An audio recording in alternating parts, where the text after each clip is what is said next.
Kita bakalan belajar nih tentang pembelahan mitosis. Tujuan dari pembelahan mitosis yang pertama untuk pertumbuhan, yang kedua untuk regenerasi luka. Secara garis besar ada dua fase loh. Yang pertama tahap interfase dan yang kedua fase mitotik. Di fase mitotik ini dibagi lagi menjadi beberapa tahap. Yang pertama tahap profase, metafase, anafase, dan telofase, disingkat juga PROMAT.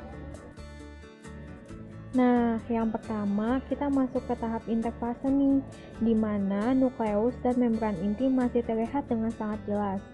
Kemudian kromosom di sini belum terlihat. Nah, kromosom ini masih bentuknya seperti benang-benang kromatin. Kemudian ada organelnya nih yang disebut dengan sentrosom.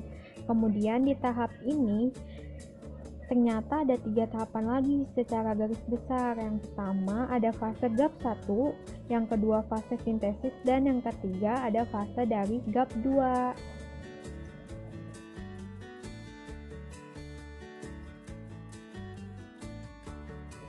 Nah, masuk nih ke fase GAP 1. Pada fase ini, sel itu mengalami pembesaran otomatis, sehingga organel di dalamnya juga ikut membesar. Terus yang kedua ada fase sintesis. Di fase ini akan mengalami regenerasi DNA dan sintesis protein. Kemudian yang terakhir ada fase GAP2 nih atau GAP2. Pada fase GAP2 ini, organel yang tadinya satu sudah membesar dan akan ikut membelah. Kemudian masuk ke tahapan persiapan pembelahan sel.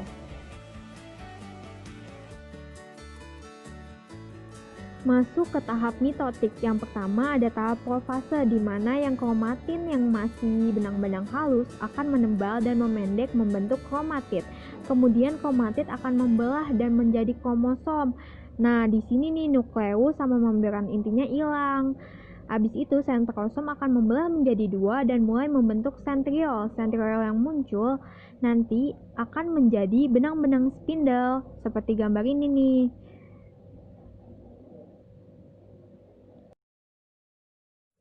Nah, masuk ke tahap yang kedua nih, namanya metafase. Kromosom tadi akan berjejak di bidang ekuator. Nah, kromosom ini akan ditempelkan dengan yang namanya benang spindle. Nah, itu tuh. Benang spindle ini nempel karena adanya kinetokor. Jadi, kinetokor itu nempelnya benang-benang spindle. Masuk ke tahap 3 yaitu anafase, di mana kromosom tadi akan ditarik benang spindle ke kutub yang berlawanan. Kemudian kromosom yang sudah ditarik akan menjadi kromatik kembali. Nah, pada tahap yang terakhir ini atau tahap yang keempat dinamakan telofase, di mana pada tahap ini akan mengalami sitokinesis, yaitu pembelahan sitoplasma, di mana yang tadinya induk sel cuma satu akan membelah menjadi 2 sel. Kemudian kromatik tadi akan berubah lagi menjadi benang-benang kromatin. Nukleus dan membran intinya juga akan muncul kembali. Sentrosom tadi kan berubah menjadi sentriol dan akan berubah kembali menjadi sentrosom.